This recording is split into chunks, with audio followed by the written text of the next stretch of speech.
ఏంటో నేను చెప్తాను.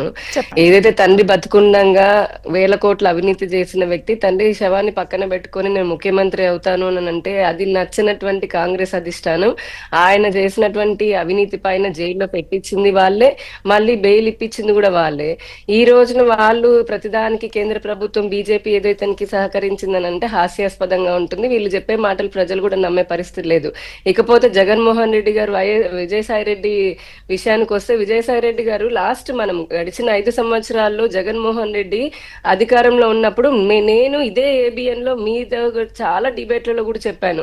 వీళ్ళేంటంటే బిల్డప్ ఇచ్చుకుంటూ ఉంటారు. ఇప్పుడు ఒక మమతా బెనర్జీని చూడండి, ఒక అరవింద్ కేజ్రీవాల్ ని చూడండి, లేదంటే అంతెందుకు స్టాలిన్ కానీ ఎవరైనా సరే, ఆఖరికి ఇప్పుడు రేవంత్ రెడ్డి గారు అయినా సరే, ఒకవేళ పార్లమెంట్ కి వెళ్తేనో రాష్ట్రపతి ఇచ్చేటటువంటి వాటిల్లోనో అక్కడ ఉన్నప్పుడు షేకెన్లు ఇచ్చుకుంటూ నవ్వుకుంటూ మాట్లాడుతూ ఉంటారు. విజయసాయి రెడ్డి గారు ఆయనకు ముందు నుంచి తెలుసు ఆయన చేసినటువంటి అవినీతికి జగన్మోహన్ రెడ్డి ఈయన ఎలా అంటే ఆత్మ ఒకరైతే శరీరం ఇంకొకరని అనుకున్నారు, అలా ఉన్నారు, లేదా బిల్డప్ ఇచ్చుకున్నారు.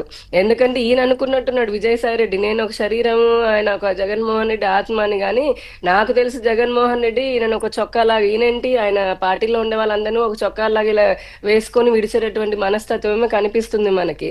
కాబట్టి అంత జాంజిగిరి చాలా అతుక్కుపోయి ఉన్నటువంటి వ్యక్తులు కూడా ఆయన ఎంత విజయసాయి రెడ్డి ఉన్నా తెలియని పాపంలో ఆయనకి చాలా పెద్ద పాత్ర ఉంది. కాబట్టి మొదటి నుంచి ఇలా పెద్దలందరితోటి ఫోటోలు దిగడం, లేదంటే మేము చాలా క్లోజ్ గా ఉంటున్నాము, మాకు కేంద్రం సపోర్ట్ ఉందని 5 సంవత్సరాల్లో అన్ని నాటకాలు ఆడారు. అది బట్టబయలు అయిపోయింది. ఎలాంటి ఒక మంచి ఉదాహరణ ఇస్తాం మీకు. ఆర్ఎస్ఎస్ చీఫ్ మోహన్ భాగవత్ జీ ఆయనతో కూడా పక్కన ఫోటో వద్దు బాబు అని అంటున్నా కూడా ఫోటో పెట్టుకో, నాకేదో ఆర్ఎస్ఎస్ తో సంబంధాలు ఉన్నాయని కూడా బిల్డప్ ఇచ్చుకున్న వ్యక్తి విజయసాయి రెడ్డి. ఇలాంటివన్నీ ప్రశ్నిస్తే నన్ను ట్విట్టర్ లో కూడా బ్లాక్ చేసినటువంటి వ్యక్తి విజయసాయి రెడ్డి.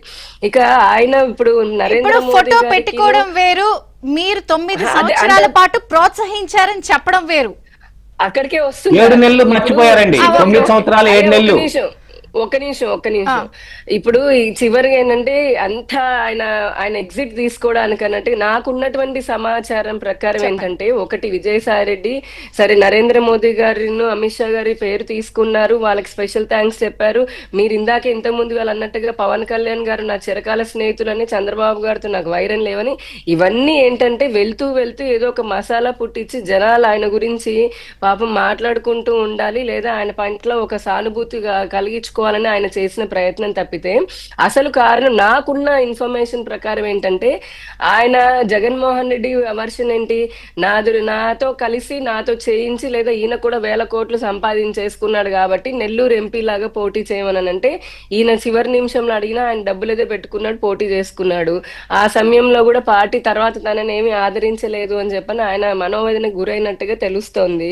రెండోది అన్నిటికంటే అతి కీలకమైంది కేసుల భయము. అధికారంలో ఉన్నప్పుడు ఇష్టారాజ్యంగా అటు రాజకీయ విమర్శలు చేస్తూ, వ్యక్తిగత దూషణలు చేస్తూ, క్యారెక్టర్ అసాసినేషన్ చేస్తూ, ఇవి మాత్రమే కాకుండా రాష్ట్రంలో ఇసుక దగ్గర నుంచి ఆకాశం వరకు అన్నట్టుగా ప్రతి దాంట్లో విచ్చలివిడిగా దోపిడీ చేసిన వ్యక్తి ఈ రోజున భయభ్రాంతులు. ఎందుకంటే కూటమి ప్రభుత్వం వచ్చి ఆ 7-8 నెలల్లో చాలా ప్రగతిని సాధిస్తోంది, కమిట్మెంట్ తో ఉన్నాం కాబట్టి అర్థమైపోయింది ఆయనకి.